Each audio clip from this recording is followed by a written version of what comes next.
It's really nice to come and talk to a school, particularly on the 11th itself, because obviously there have been quite a few events that have been connected with remembrance, but nothing as powerfully targeted upon it as this, so that we can all really think about it and think about how awful it would be. That when I was a teenager, I think the main thing that I got fascinated with World War I about was just thinking how dreadful it would be.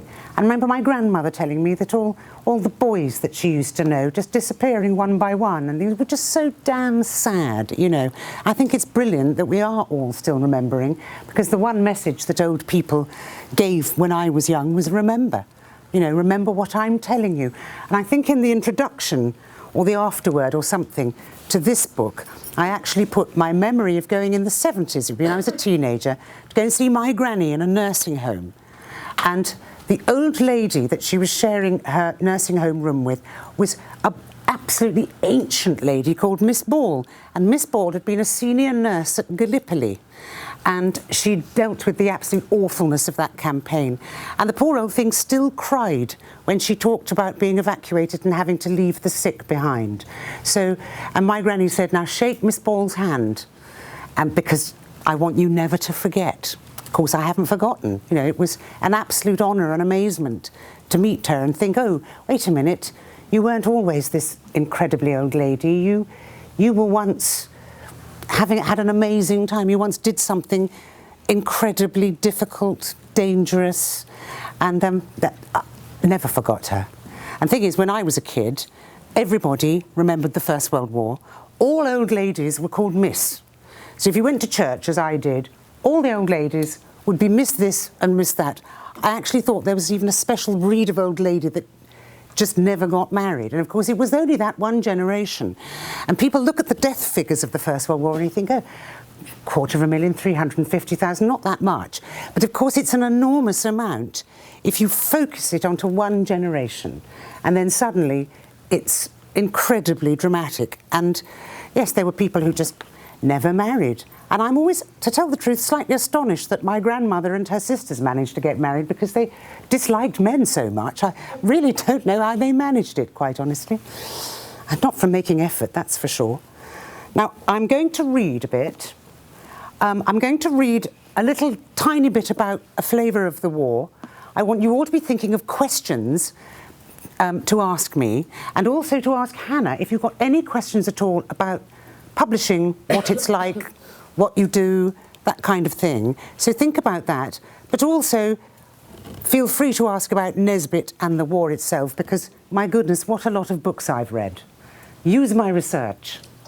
But basically, just ask anything at all. But I'm going to start, I think, with the bit of reading. And I've decided to start with the bit where, and I have to find it, they go back in time on Christmas Eve. And as many of you will know, there was a truce on Christmas Day in 1914 where the English and the Germans, and this really happened, suddenly thought, oh, it's Christmas, and they started fooling about. And they went into no man's land, took photos of each other, gave each other pieces of cake, Red Cross chocolate, played games of football, had songs, tried on each other's helmets. There's very good photographic memories of all this. And then the newspapers got hold of it and went, look what's happened. Now, how do you fight a war when that's happening? So they had to stop the Christmas truce ever happening again. But it went all along the line. They had to stop it, because otherwise, how could you fight the war with people who you've just made friends with? But it shows how uninvolved ordinary soldiers felt, you know. Nobody was sitting there thinking, oh, I hate all Germans. They didn't. And I think the Germans didn't hate all English people. And I think what's more, that the German side, quite right for the country that actually invented modern Christmas, were the ones who started the Christmas truce. They started doing it by things like just shouting. Well, I did a very sort of normalised. Here we are. Now, they've just wished, if you were still in the business of granting wishes, Samiad, said the lamb. But I'm not, said the Samiad, as I keep telling you. I don't have power over my own magic anymore. I'd wish like anything we could get a look at Cyril. Well, the Psammead said crossly, I tried to warn you. The soft firelight of the old nursery had been swallowed up in a sea of muddy darkness, lit by sudden white flashes and rocked by constant explosions, some of them scarily close. They were in a narrow trench, leaning against walls made of rough wooden planks. Crikey, we're at the front, the actual front line. The lamb quickly stood up straight. Better not lean on that wall, Edie, I can feel it going spongy. Does that mean we're transparent again? They'd already been transparent in a former adventure. No, the Psammead said. I feel a cloak around us this time. Thank goodness we're all invisible, just as we were last time. It means we won't get shot or blown up, though it's horribly damp in this trench. Even just looking at all these puddles of muddy water makes me feel ill. My wish was granted. The lamb was dazed, and his heart was thudding with fear and incredible excitement. This is the war, isn't it? Edie was so shocked that she felt oddly quiet and calm. She tried to say something, but her voice had frozen in her chest. Obviously, this is the war, the Psammead said, but it's being fought very inefficiently. About half a mile away, across the dark wilderness they call no man's land, is another trench full of Germans. How are enemies supposed to fight when they can't see each other? A series of deafening explosions rocked the ground they stood upon, and the air was thick with smoke. It's like a firework display with no fireworks. The lamb gazed up at the flashing, flickering night sky. That was a crump. No, it could have been a mini. He'd read about all the different kinds of bombs in the war stories he devoured. Now he was inside a war story, which was terrifying, but it was also thrilling. Someone pick me up, the Psammead said. He was perched on a plank of wood that was sinking into the mud. Lamb, it had better be you. Edie's touch is gentle, but she looks as if she might start crying again. I won't, honestly. Edie had been on the point of crying, but she did her best now to sound brave. The lamb picked up the sand fairy and buttoned him securely in front of his jacket. Look here, he said, there's no need to gripe at Edie. She can't help crying. He gave his little sister a rough pat on the arm. It's all right. We won't get hurt. Edie said, sorry. The flashes and bangs were terrible, but it did help to know they couldn't be killed by them. I've stopped now. Where should we go to find Squirrel? There was a wooden door set into the rough wall of the trench. Someone had chalked the words Saloon Bar across it. The lamb firmly took hold of Edie's hand and walked straight through it. The noise outside became muted. They were in a windowless cellar where the dim and dirty yellow light came from an oil lamp on the table and oily warmth radiated from a dented stove in one corner. Two young soldiers sat at the table eating slices of Christmas pudding off tin plates. One had a round, pink, cheery face and brown hair, and the other one was Cyril. Edie gave a scream of joy and ran to hug him, but her arms went right through him, and he went on eating as if nothing had happened. It's horrible that he can't feel us. Edie's tears were welling up again. The lamb knew what she meant. It was rather horrible to see Cyril without being seen by him. But at least we know he's safe, he said, and getting a decent-looking pudding. I suppose so, Edie said. I wish we could tell Mother he's wearing the scarf she knitted. The other chap must be Harper, his friend. Funny we know all about him, but this is the first time we've actually seen him. Now, they're doing a bit of Christmas remembering, but here's the bit about the truce.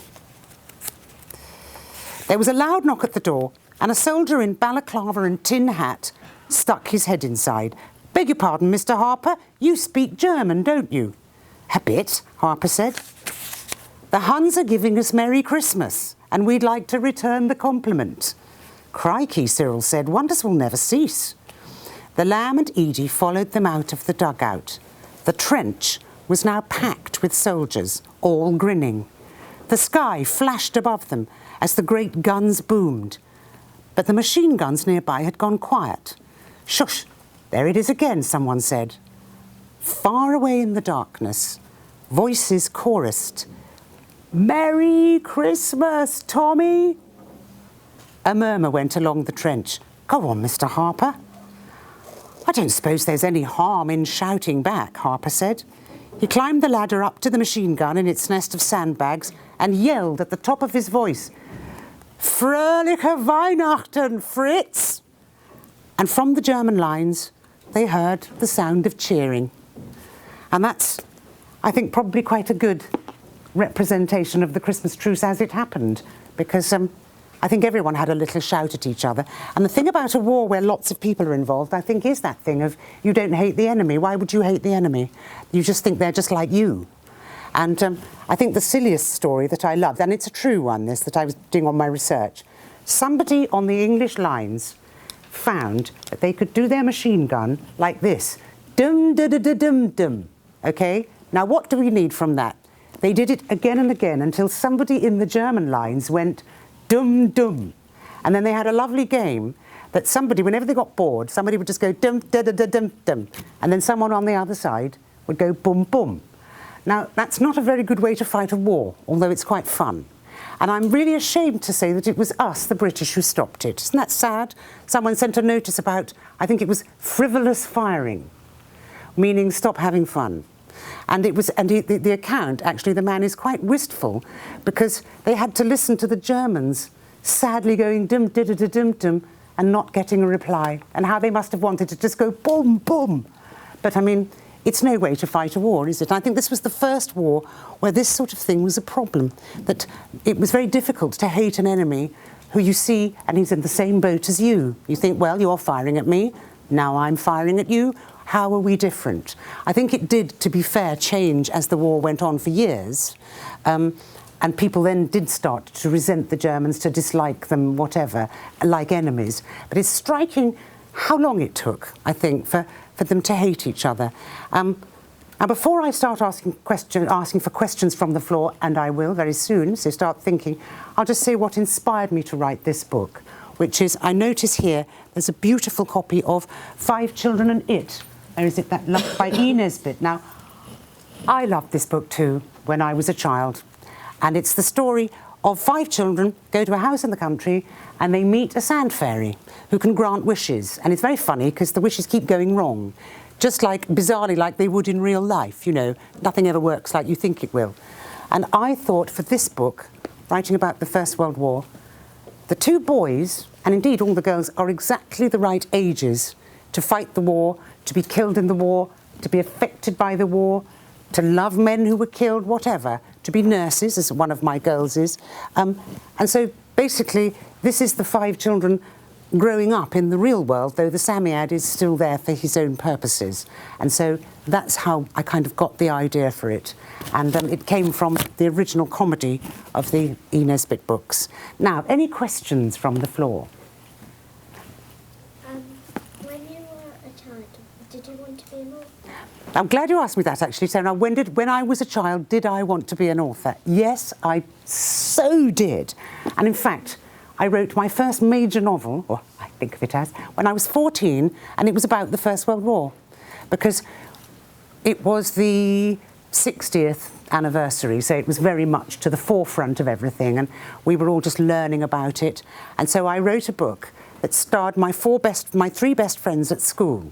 And I'm glad to say that when I was grown up, I wrote it again and I made some money out of it. But I always wanted to write. And I think if you asked any author that, they'd say, you say, when did you start? And they'd go, oh, when I was at school.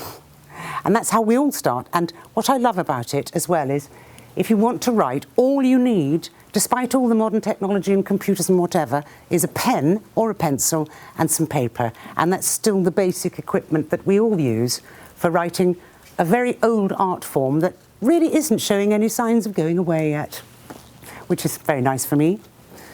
Anyone else? If you could choose one of the characters in the book, who would it be? If I would choose one character, well, I have to say, to me, the star is the Samiad, because I loved writing about. I adored him when I was a kid, reading about him. I thought he was so sweet and kind of awful. What I thought was very funny was when very sweet things have no conscience and are awful, and there's something very funny about it, you know. And you know, it's like when you see your cat and it's really heartless, and it sort of seems very funny. And so I loved the Samiad. But I found as I was writing about the 5 children, of course, half of them aren't children anymore. Cyril's 21, Anthea's 20, Robert's 19. So one of them's Robert's at Cambridge, but finding it hard doing his exams because the whole place is full of soldiers now. Anthea decides to become a voluntary aid nurse, a VAD, and works with the wounded. And Cyril is actually a professional soldier. And I liked them all, and I had to think about what they were like in the original books, thinking, oh, yes, that's right, because Anthea's a really kind big sister, so I think she'd be a really kind, lovely nurse to have. And so I but yet the Samiad, of course, was my favourite, I can't lie. What's the hardest bit about writing? The hardest part about writing a book? That's too good a question, because it's, I could go on for hours about what the hardest part is. I think it's like anything you've got to do. If you're late with a book, it's like being late with a piece of homework, even if you're quite interested in the homework. You see, I hated homework when I was a kid, but now my job is homework. Isn't that weird? I mean, and I think the worst part is the going back to the beginning when you've finished, and it's also the most interesting part, but it's the hardest work part. Going back to the beginning and going through, changing bits, cutting bits, adding bits. I mean, Hannah knows very well my editor, Alice, is a formidable character, and she's very strict when she's editing, so she'll send you a manuscript covered with notes, and you've got to do something about them. And I did find that a bit, no, I can't do this anymore, but I'm really glad she made me work, because the book is the better for it. And I think you can work on a book too much, but I also think that my inclination would be not enough if I was left to myself, because I'm rather lazy.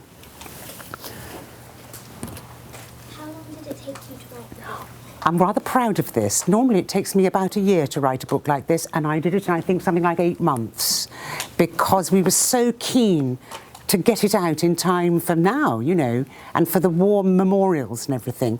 And it's quite weird that I'd managed to do it faster than usual. I think because I sort of knew what had to be written and got old-fashioned word, I suppose I was inspired, actually. I could really, see what had to be done. Let's come get someone from the very back there. You know the lamb? Yeah. How old is he now? Well, the lamb, see, you've obviously read the first 5 Children in It. Now, in 5 Children in It, the lamb is a sort of toddler. He's a baby. He's between 1 and 2. And in this one, it's 9 years later, so I've decided he's 11 when it starts. And I've given him a little sister who wasn't born in the first adventures, called Edie, because how dull for the poor old lamb to have all those adventures on his own. So now it's actually 6 children. It certainly is. I think he is as good, because I loved writing him so much. I think what I've done is I've given him a bit more of a backstory and a bit more of a history. But if you know the first book, you will know that he's not your average cuddly toy. He's quite strict. In my book, he can be quite nasty, but he's not really kind to the kids, is he? He's just, when they go, well, what can we do? He just goes, I don't know. When they get into trouble. And he doesn't really care, and I think that's what I've tried to kind of work with, but he's also still very, very funny. And I'm sorry, but I would pick him up and cuddle him, I would. And that's what I kept thinking, I know you're awful, and yet you are so sweet. Like my cats, in fact. Why did you become an author? Why did I? Well, I used to tell people it was because I liked working sitting down, which was just, and in a warm place, it's just lazy.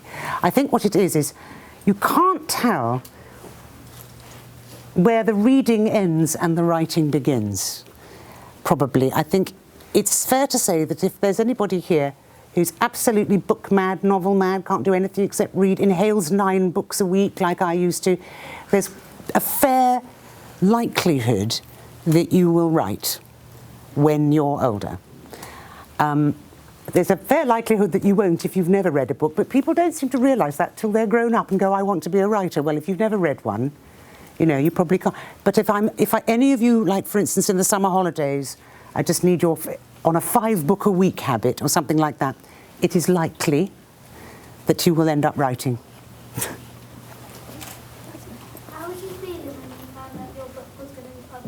The first one, oh my gracious, is how I felt. I couldn't believe it. I was so, my first novel, and it was 1986, and it was called The Prodigal Father. It wasn't then, it had a stupid title I'd thought of myself. And it came, I think I got the news in a phone call, because I was working up in Edinburgh. And I got the phone call, and I was just on cloud nine. I was thinking, I've got to get a book published. You know, and I was just so excited. And then, of course, rushed to tell everyone, rushed to work, oh, my book. You know, they didn't even know I'd written a novel. And I remember one of my colleagues was so kind that she took me out to the pub. And in those days, Edinburgh was the only place where the pubs were open all day, because here we still had licensing hours. And so we both sat at about 4 in the afternoon, feeling weird, having kind of warm drinks in the afternoon and thinking, oh, this is a bit strange. Oh, it was lovely. How many attempts did it take to get 5 Children on the Western Front to be published? Well, officially, because I was already quite well known, all I had to do was, you know, put the idea out. But there were several failed attempts to put the idea out before that, where I'd had ideas that just didn't work. You know, saying I want to write about this or I want to write about that. I couldn't get the right kind of shape for it, and so I tried it on people who'd just gone, nah. You have to, if you love an idea enough, you know, you just have to work on it, I suppose. What gave you the idea to make a sequel to the first book? What gave me the idea was there are, yeah, as you may know, there are 3 original E. Nesbit books, and it was a chapter in the 3rd one called this, which is called The Story of the Amulet. And I noticed that there's a bit in that story, I've mentioned it here because it's the scene I use as my prologue, slightly, not as Nesbit wrote it, but the same kind of thing. Because there was a scene where they go into their own future. They go just a little bit into the future to meet one of the characters when they're old.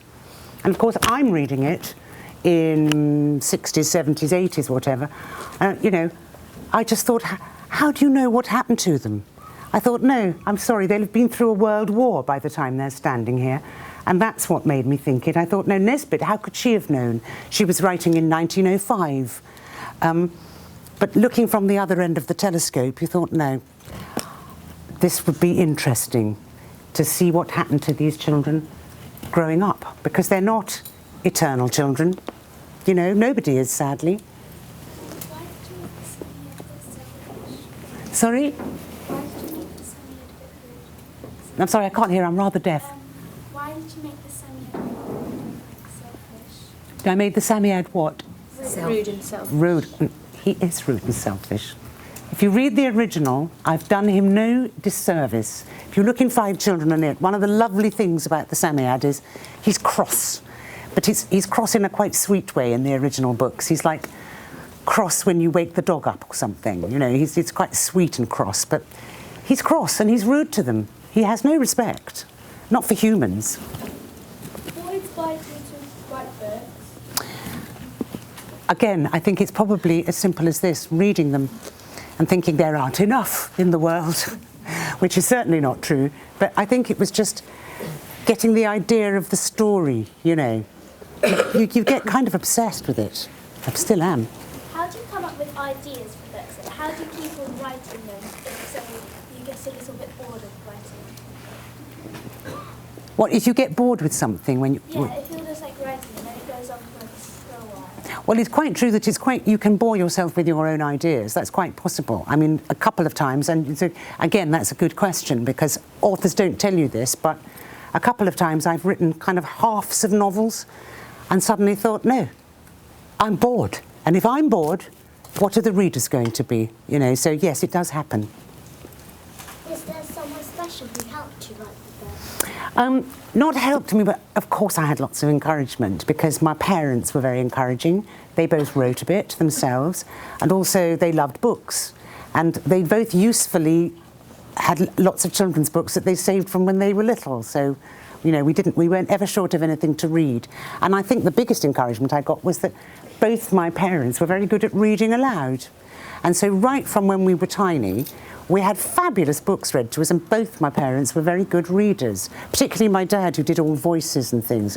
And that certainly inspired me. What was your favourite What then and now? Oh, that impossible question. Probably my favourite author ever is Dickens. I hasten to add, however, it's fine not to like him. He's like Marmite. Some people, even really great writers, will just go, Dickens, no. I adore him. I think for children's writing, I used to love Louisa May Alcott's Little Women, which I thought then and think now a masterpiece, and loved her. So she might be my favourite too. I loved a writer called Noel Stretfield, who sadly has gone rather out of fashion, but she wrote a book called Ballet Shoes, which is sort of classic. Of course I adored that. And modern ones, well, I've got a big soft spot for Anthony Horowitz's books. And his latest one, Moriarty, in the Sherlock Holmes kind of thing, brilliant.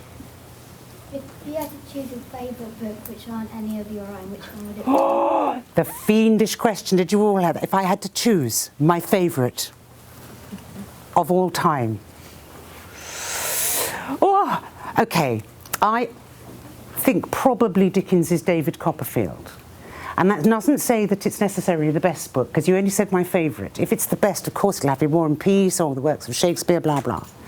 But I think my favourite would be either David Copperfield or possibly A Christmas Carol, which I like even more. What was your easiest and what was your hardest book to write? Ah, that's another fiendish question. This, bizarrely, although I complained at the time, was quite an easy one to write, in that it was very straightforward. I think that probably the hardest one was one I wrote about 20 years ago, which was called Night Shall Overtake Us, and that was a sort of adult novel about the First World War, but it was enormously long, far too ambitious, and was a real pain to write. And actually writing it was a real pain. Correcting it was all right, but I found my notes the other day, and they just looked nonsensical and bonkers. So yeah, that was quite tough. Who gave you permission to publish? Well, I don't need permission. And the thing is, if you mean about the Nesbitt connection, one thing I had to do, of course, what's the first thing I did? You have to look up whether they're in copyright or not. Because I, of course, did not invent the Samiad or the 5 children. And so you're right, I would have needed permission from the estate if I'd just gone ahead and it had just been written. But luckily, in this country, writers go out of copyright after they've been dead more than 75 years. And Nesbitt has been dead that long. She's now well in the public domain. And in fact, some of you might have read Jacqueline Wilson's sequel that she wrote to the 5 children as well. We all love him. Who was like your writer idol? So who did you like aspire to look up to?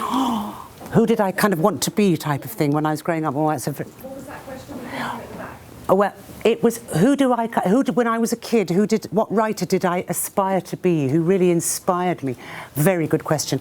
I loved a writer who, in fact, died last year, age 90, called Elizabeth Jane Howard. And her, how funny, this is again the First World War thing. She wrote a book about the First World War called The Beautiful Visit. And I read it, I think, on a continuous loop. I read it every lunchtime when I was at school for about my whole of my second year. And it's even got cheese and pickle stains from my sandwiches on it. And I loved her books and thought she was a fabulous writer. And she was a bit of a role model. And also I rather admired Fay Weldon at that time as well, and thought how fab to write like her. They were all kinds. Some of them were quite frightening when I met them as well. Some weren't. Why did you write just about World War? Why couldn't you write about? Don't worry, I do write about other things as well. It just turned out to be a bit of an obsession. And also, I'm embarrassed to say this, but I seem to be quite good at it.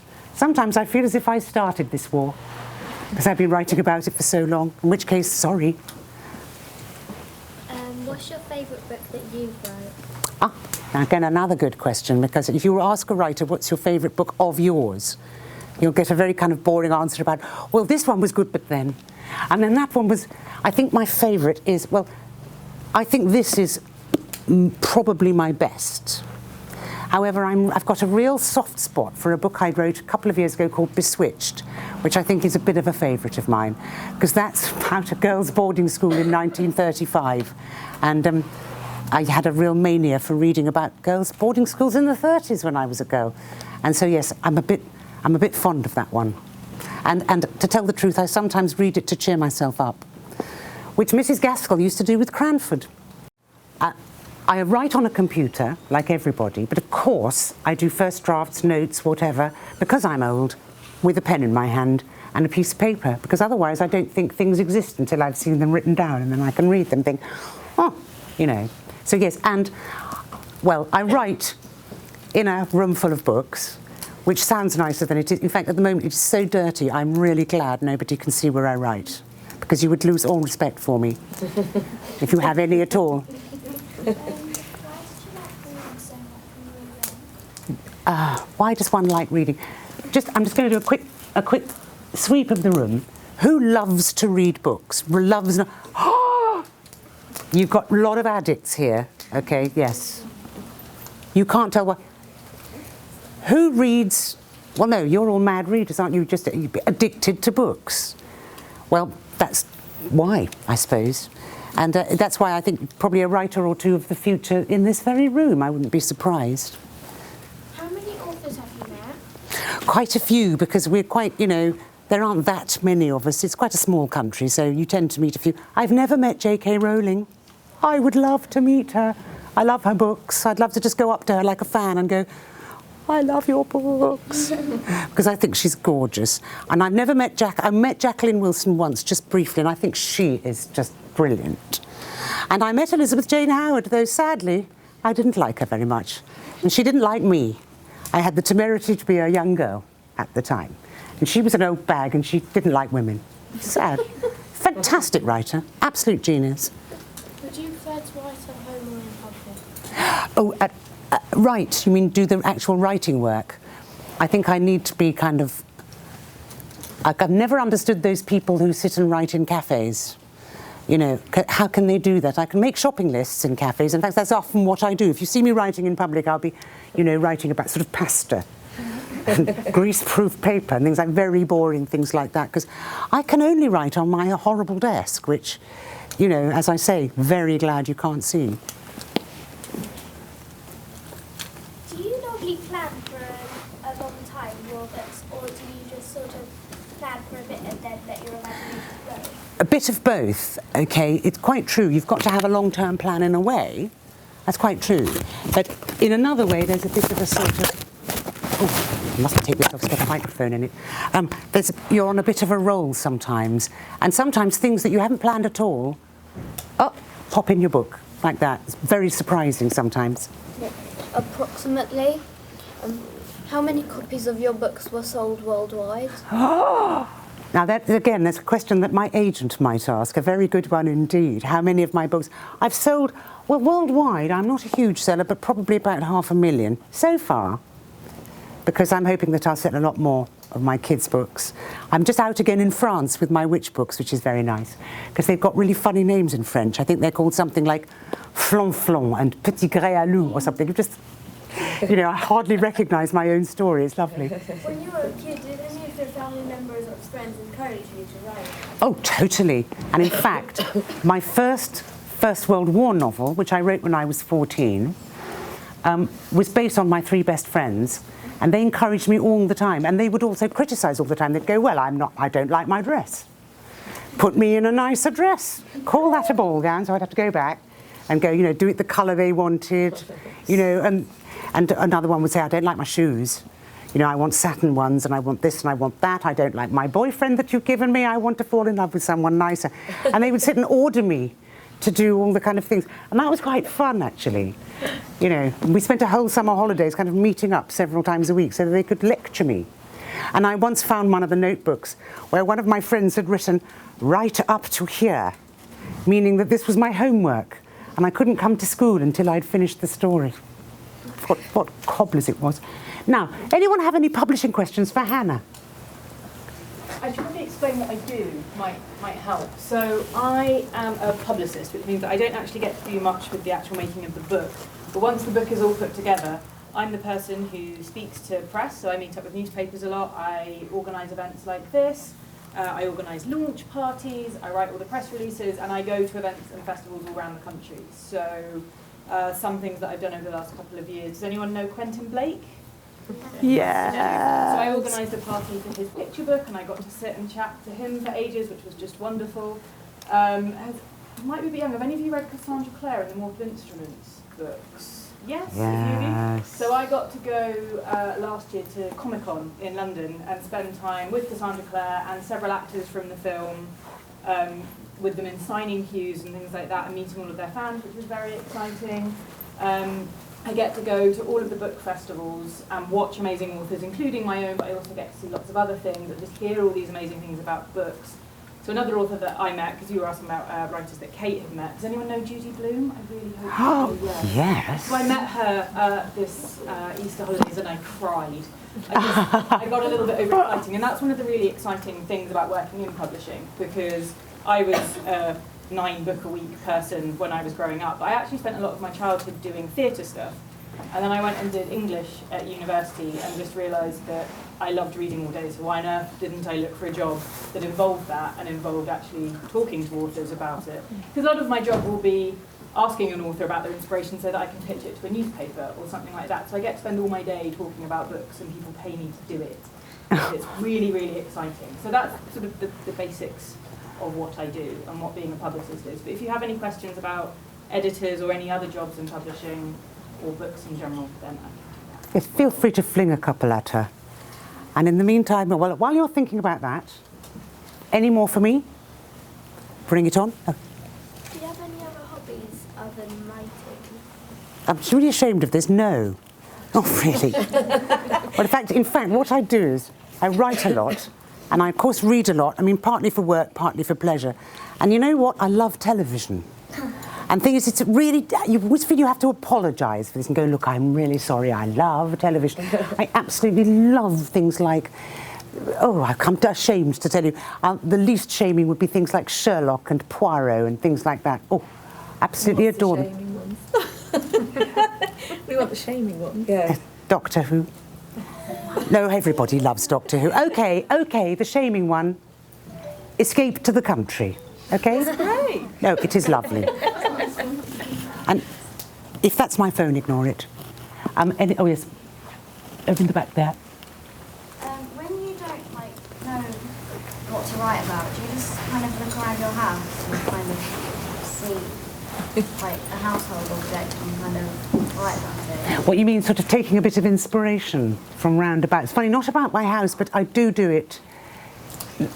Oddly collecting things if you're on a bus or in a car and you look out of the window and you see something and you might think, oh, that's quite good for such and such. You know what I mean? And you kind of stock it away in your head and then, yes, use it later. I think writers probably do that all the time and probably don't even know they're doing it, I would say. If you could choose one of your books to be made into a film, which one would it be? Oh, which one? Well, I think actually this one would probably be a terrific film. What do you think? Would it be a good film?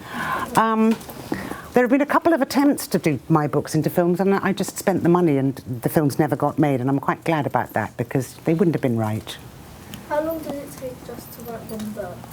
As I say, this one took 8 months, but I didn't say that they can also... About a year is quick. And I know that seems like a long time, but if you think about it, if you think it in terms of like a school year, it's not that long really, is it? Not really. Yes, it seems like a long time, but it's actually not, I promise you. I can think of longer slogs that you can have. What's your favourite genre?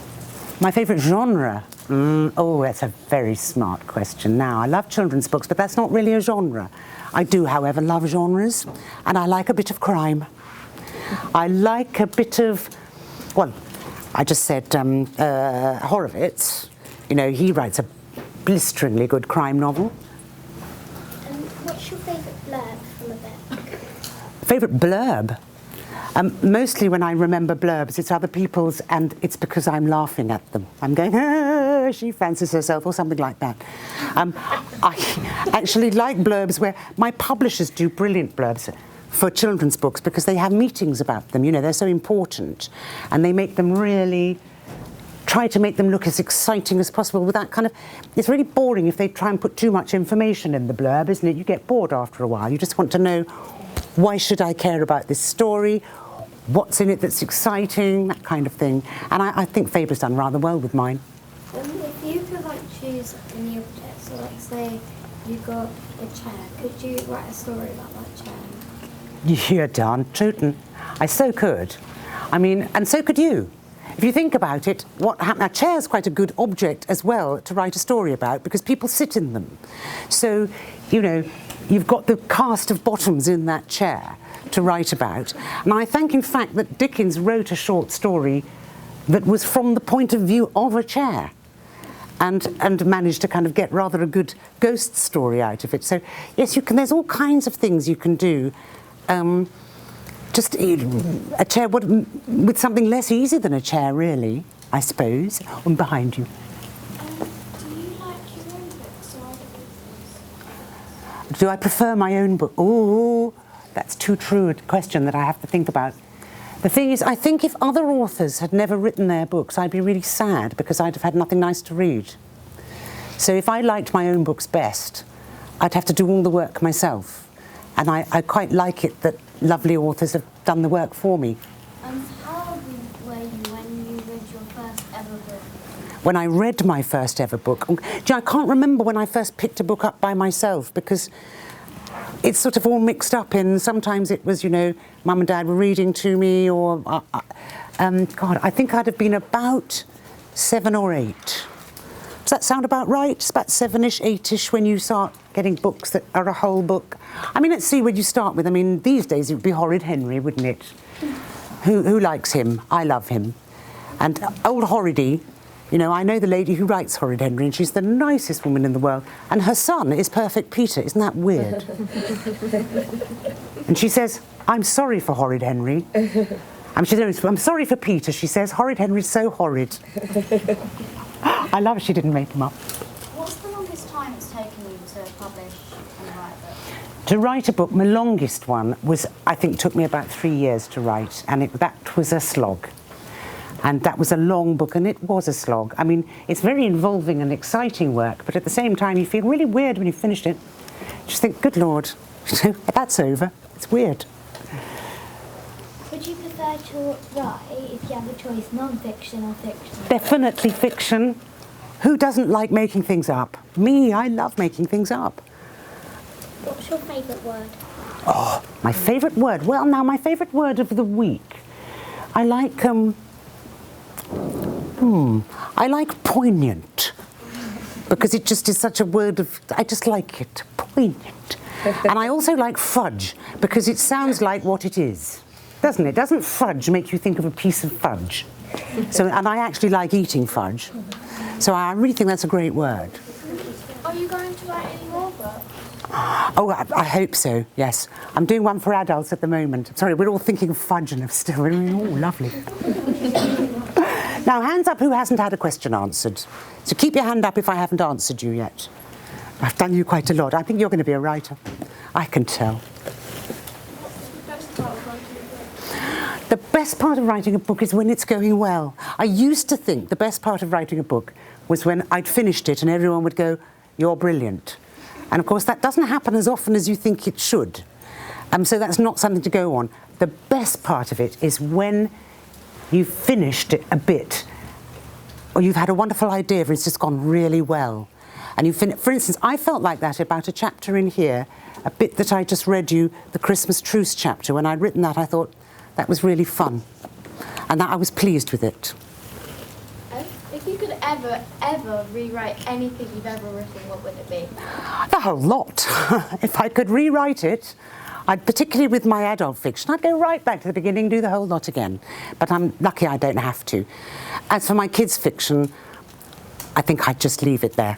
What's your most popular book? My most popular book? Ooh. I hope it's going to be this one, but I think actually I wrote a couple of books ages ago called The Belfry Witches, and they're still very popular, particularly in Europe. So I don't know if you're all too young to have read The Belfry Witches. I have to start you off on another generation. I think we've got time for maybe one more question. Would you like to finish with a reading or with a question? Well, I think I'd rather not finish with a reading because I'd like to finish on questions, actually. And I've been taking notes of all your questions, and there'll be a copy, free signed book for the best from St Matthew's, and in our audience is in here. So I'm just going to go through and see which ones, as my colleague, which one's the best one, who Well, can sign books. We had some pretty good questions. Very difficult questions, so we've just got time for that and then we'll do some book signing as well. So a couple more questions. Two more questions. Two more questions. Well, there's two hands here. So that's you. Hello. You said you like watching TV. A lot of books have been made into TV programs. Which one do you prefer watching, TV or What? books? Oh, now that's a very good question as well, because would I prefer to watch the telly one or would I prefer to read the book? I think I'd prefer to read the book just simply because the television is never as perfect as I want it to be. But on the other hand, I'd be lying if I said I didn't love certain telly adaptations with a complete passion. I mean, that's an old bag now. It was in the 90s when there was an adaptation of Pride and Prejudice, and I completely adored that. And was completely in love with Colin Firth. He will seem like a grandfather to all of you now, but, oh, love. The books you made, what would be your favourite genre of all of them?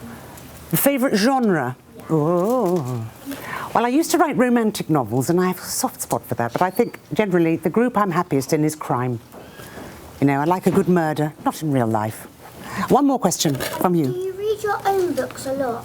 Not a lot, but sometimes I do to have to remember them. Is it awful? I even forgot my own work. But as I said, Elizabeth Gaskell, who wrote Cranford, she used to read Cranford to cheer herself up because it was such a funny, nice, charming book. And she obviously knew it was her best. I think it's her best. Now, I think it's time for me to sign copies and misspell all your names. And I really try not to do that, because I always get people's names wrong, and then I have to write on it, I'm so sorry I got your name wrong. So I'm going to try really hard. And can I just say thank you all very, very much, both schools, for asking such fantastic questions. Thank you very much indeed. I think before I tell you who's won the copy of signed books, which is Oh, why, thank you.